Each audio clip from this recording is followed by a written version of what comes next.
Voilà, donc la solution pour, livrer des moteurs, qui restent propres, qui ne coulent pas l'huile, qui ne prennent pas de l'humidité ou que malencontreusement quelque chose tombe dedans, voilà. Je fais des bouchons. Voilà, c'est simple, j'ai relevé des dimensions, sur le moteur. Je vais faire un croquis avec les dimensions. Voilà. Un croquis vite fait, comme ça, qui va représenter ma pièce. Ça m'aidera à la dessiner sur l'ordinateur. Voilà.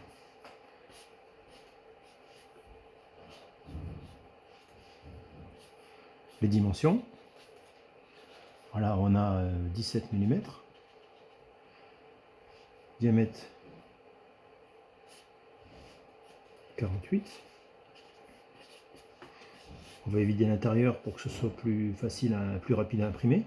On n'a pas besoin que ce soit très résistant. On va enlever, moins 10, donc on va être à 38. Ici, on est en 8,5. On divise de 8 pour que ça passe. Épaisseur,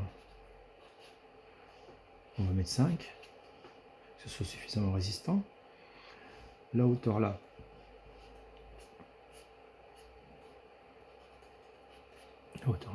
j'ai mesuré 9 mm.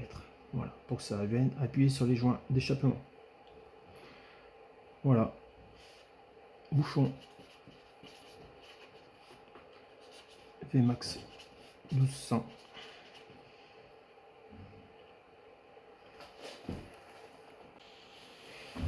Pas oublier l'anthrax.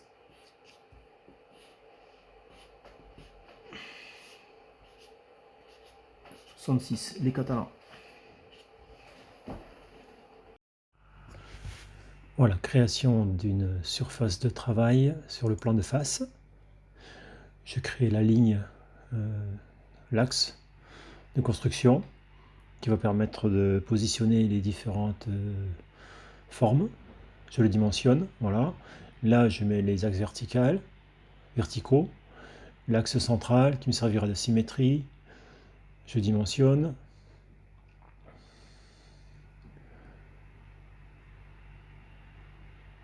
Voilà, je fais le même en symétrie à cet axe-là de l'autre côté. Voilà, premier trou, c'est le perçage à 8,5. Je le dimensionne. Hop, ça c'est l'extérieur de la pièce avec 4 mm de plus. Le trou central, qui en fait, non, c'est pas le trou central, c'est l'arrondi de la forme. Je vais tangenter ici, hop, voilà. Je vais enlever toutes les lignes qui ne me servent à rien après avoir dupliqué symétriquement la tangente. Voilà, j'enlève tout ça, je nettoie. J'enlève même l'autre côté parce que je vais faire une symétrie de l'ensemble en sélectionnant comme ça. Je sélectionne l'axe de symétrie et voilà, ma bride qui est presque faite. Il ne reste plus que la mettre en dimension 3D. Voilà, je lui donne une épaisseur, 5 mm comme sur le croquis. Ici, je sélectionne la surface pour faire la partie cylindrique qui va entrer dans l'échappement. C'est un simple cylindre évidé, donc je mets 2 cercles. Voilà, ça y est, c'est dimensionné. Il n'y a plus qu'à faire en 3D. Je donne ces 9 mm de dimension.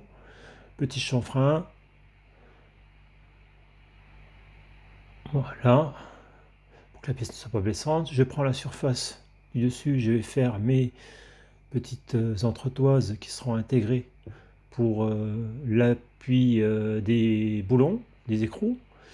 Tout ça pour compenser la longueur des vis d'origine qui resteront en place. Du coup, ces bouchons pourront se mettre. Voilà, je donne la bonne longueur. Et c'est fait. Il ne reste plus qu'à faire des petits chanfreins pour que ce soit beau et plus solide. Voilà. Chanfrein aussi, non pas là. Non, ça je le fais pas finalement, c'est pas la peine. En plus, c'est une pièce quasiment jetable, hein, donc on va faire juste l'inscription, voilà, Prime Factory, échappement, je dimensionne tout ça. C'est de l'esthétique. Voilà, c'est positionné. On va le faire en 3D maintenant. Pas trop épais. On va mettre à 0,5. Voilà, on va redescendre ça à 0,5 mm, ça suffit. Voilà.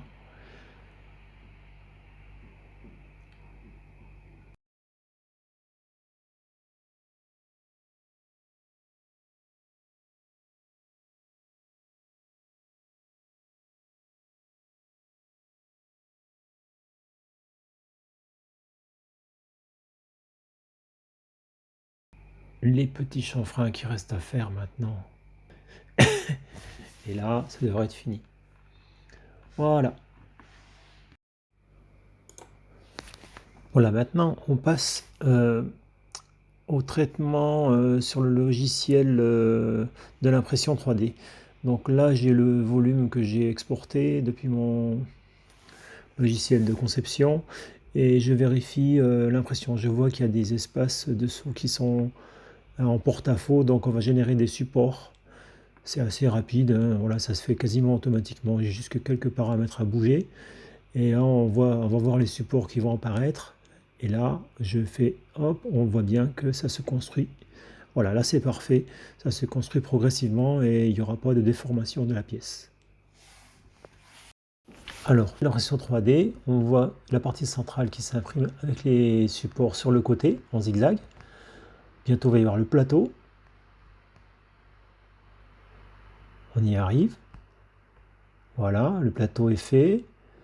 On ne voit plus les renforts. Maintenant, c'est l'impression des caractères écrits sur la surface du plateau, Chrome Factory. Et les deux entretoises, voilà, et ça va être fini. Donc là, je vais décoller la pièce. Oh, la vitre est cassée, mais bon, c'est pas grave. Je décolle la pièce, voilà, ça y est. Elle est propre, on voit bien les inscriptions, ça brille. Et dessous les supports, voilà, ça s'effrite. Je les casse. Voilà, je nettoie hors écran et je vous ramène la pièce toute propre. Voilà, prête à être montée. On va aller voir ce qui se passe au montage sur le moteur. Alors, les bouchons pour le moteur de VMAX. Donc celui que j'ai fabriqué pour devant vous. On va voir s'il va. Il sort de l'impression.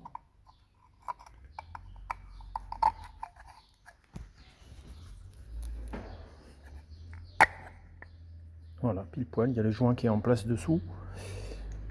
J'ai dimensionné avec le joint. Et ici, les deux vis, un petit coup de clé. Voilà. Super.